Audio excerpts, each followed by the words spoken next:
kepercayaan diri sehingga berani dan mampu berkreasi, berinovasi, dan menginspirasi.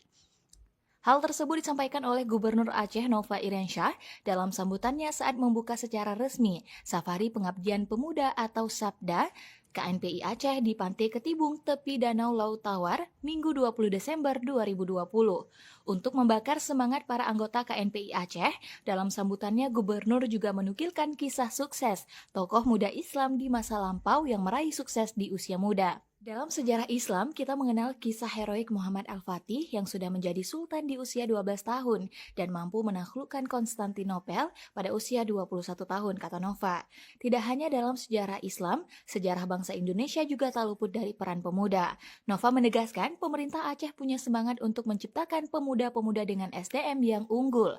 Bahkan dalam visi misi Aceh Hebat yang menjadi prioritas dalam menjalankan pemerintah Aceh periode tahun 2017-2022, salah satu program unggulan Aceh Hebat adalah Aceh Carong. Oleh karena itu, lanjut Nova, program-program pemuda seperti Sabda yang diadakan oleh DPD KNPI Aceh merupakan program yang sangat baik dan positif dalam mendukung pemerintah Aceh guna membangun karakter SDM yang unggul. Tidak semata dituntut menguasai ilmu pengetahuan dan teknologi, pemuda juga harus mampu berpartisipasi aktif dalam kegiatan-kegiatan masyarakat dengan semangat pengabdian dan keteladanan. Pembukaan Sabda KNPI Aceh juga ditandai dengan penyerahan santunan kepada 80 orang anak yatim yang dilakukan oleh Gubernur Aceh beserta istri, Wakil Ketua DPRA, dan Bupati Aceh Tengah.